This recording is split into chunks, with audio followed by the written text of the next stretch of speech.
Giants of industry. The growth of the railroad industry required a tremendous amount of metal. In the beginning, railway track and train cars were made out of iron. Iron, however, was not suited to the stresses of rail traffic. Something stronger was needed. This stronger metal was steel.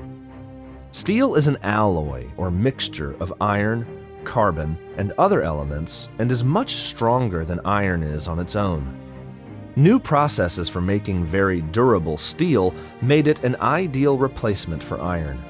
From the Civil War on, steel production became very important in the United States. The most important steel company was Carnegie Steel, which was owned by Andrew Carnegie. Andrew Carnegie was the son of poor Scottish immigrants who came to the United States in 1848. The Carnegies settled in Pittsburgh, Pennsylvania, where Carnegie got a job with the railroads.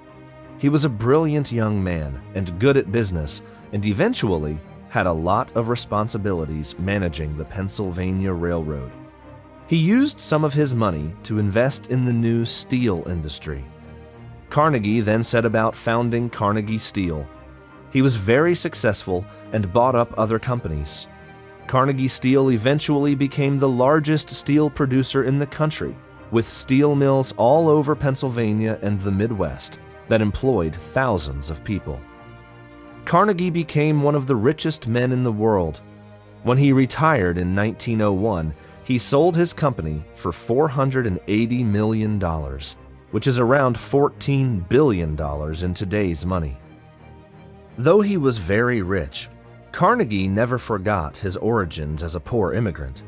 He spent the rest of his life giving his fortune away to charitable causes. Someone who gives their wealth away like this is called a philanthropist. Carnegie believed the rich should give back to their communities. He is most famous for donating money for the construction of libraries. To this day, many towns across the United States have libraries named after Andrew Carnegie. Another important businessman after the Civil War was John D. Rockefeller. Originally from a large family in New York, Rockefeller moved to Ohio after the Civil War and got into the oil business.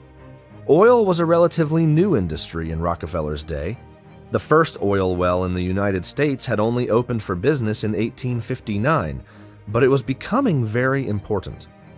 Oil was used for a variety of things, including oil lamps and kerosene lamps. But getting at oil was tricky. It was found in reserves deep underground and could only be accessed by large mechanical drills. Then it had to be pumped out. Then it had to be refined or cleansed of all its impurities in enormous factories called refineries. Then it had to be shipped from the refineries to be sold to the public. Rockefeller began refining oil, but eventually his company, Standard Oil, became so successful that Rockefeller also began drilling for oil and shipping it as well. Rockefeller bought up smaller oil companies and used his money to make special deals with the railroads to ship his oil, which made it hard for other oil companies to compete with him. Rockefeller grew fabulously rich as Standard Oil became the biggest oil company in the United States. It became so big that Rockefeller controlled 90% of all the country's oil. Needless to say, he dominated the oil industry. When a single company has this much control over an industry, it is called a monopoly. When a company has a monopoly, it means they control so much of an industry that they have an unfair advantage over other companies. Nobody could compete with Rockefeller. He was too big and too wealthy, and many Americans disliked this. Eventually, the United States government would say that Standard Oil was too big and ordered it to be broken up into many smaller companies.